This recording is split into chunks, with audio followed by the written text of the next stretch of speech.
श्री कृष्ण भगवान जब जामवती के पास पहुंचे, अनजान पुरुष को देखकर जामवती चिल्लाई तो जामवंत ने कमान संभाल लिया।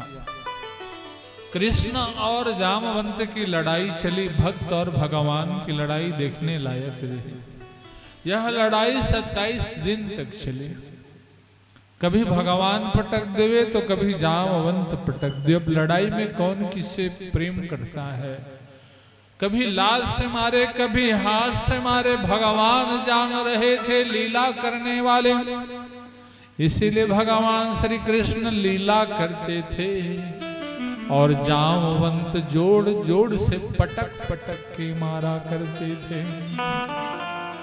9 दिन में जब देवी भागवत यज्ञ पूर्ण हुआ, हवन जब होने के बाद ब्राह्मण भोजन करवाने लगे, तभी भगवान श्री कृष्ण ने जम के मुक्का जामवंत को मार दिया। जामवंत मूर्छित हो गए, एक घड़ी में होश में आए। जामवंत चरण को पकड़ लिए, प्रभु मैं आपको नहीं पहचान पाया।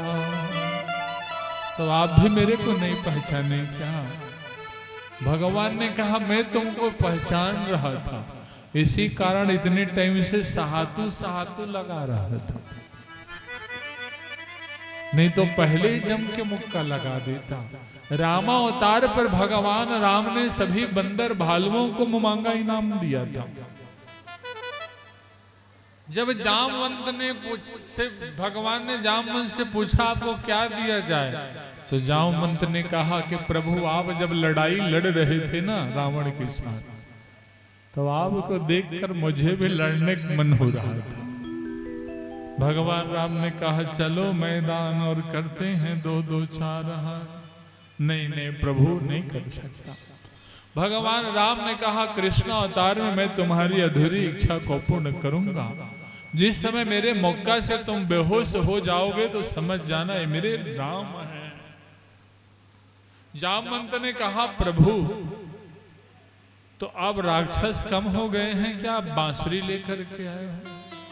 भगवान ने कहा राक्षस ज्यादा हो गए, इसीलिए बांसुरी बजा बजा टेंशन फ्री होके मारता हूं। क्योंकि संगीत सुनोगे ना थोड़ा टेंशन फ्री हो जाते हैं। मधुर संगीत, भारतीय संगीत को और आजकल पाश्चात्य संगीत डीजे वाले सुनोगे तो किसी का नींद खुल जाएगा। और पहले के मस्त मधुर मधुर संगीत को सुनोगे ना तो नींद की दवाई नहीं लगेगी और नींद आ जाएगी। इसी कारण ट्रैक्टर वाला भी टेप चलाते रहता है और ट्रैक्टर चलाते रहता है, भली ठोक फांक दे अलग बात है। संगीत का इतना प्रभाव रहता है। भगवान श्री कृष्ण बांसुरी बजा बजा कर राक्षसों को मारे। जामवंत ने कहा प्रभु मुझसे हो गया अपराध, मुझे कर दीजिए आप माफ। मैं यज्ञ कराना चाहता हूं सरकार। भगवान ने कहा करवा लो, मैं ब्राह्मण देवता थोड़ी हूं। लेकिन बोले आप ही मेरे ब्राह्मण और आप ही मेरे भगवान हैं, यज्ञ आप ही से होना है और मुझे आप ही से काम है। भगवान ने कहा कौन से यज्ञ कराओगे? जामवंत ने कहा कन्यादान वाला यज्ञ, और आप मेरे दामाद बनेंगे। क्योंकि दामाद को भगवान की उपाधि दी जाती, अपने बेटी कलेजा टुकड़ा को दिया जाता है और दामाद के चरण को धो धो करके सम्मान किया जाता है। तो दामाद को भी भगवान के ही रूप माना जाता है। तो मैं अपने बेटी को आपको देना चाहता हूं। भगवान ने कहा लेकिन मैं पहले शादीशुदा हूं, क्योंकि पुरुषों का पता नहीं चलता है शादीशुदा है कि कुंवारा। माताएं तो सिंदूर लगाए रहती हैं और मंगलसूत्र लटकाए रहती हैं, समझ में आ जाता है शादीशुदा। अब पुरुष का क्या ठिकाना कि शादीशुदा है कुंवारा है? आपको पता है था भाई जी? नहीं पता। व्यंग्यकार लोग बोलते हैं शादीशुदा आदमी घर के जिम्मेदारी में चुपचाप बैठे रहता है और कुंवारा आदमी रहता है तो उछल कूद मचाते रहता है। ये जितना मेला तो ज्यादा कुंवारे लोगों के लिए रहता है, उछल कूद मचाते रहते हैं। तो कृष्ण भगवान ने कहा हम शादीशुदा, हाँ कोई बात नहीं है, आप जैसे दवांग हम पा नहीं सकते। भगवान श्री कृष्ण ने जामवती के साथ दूसरी शादी कर लिया।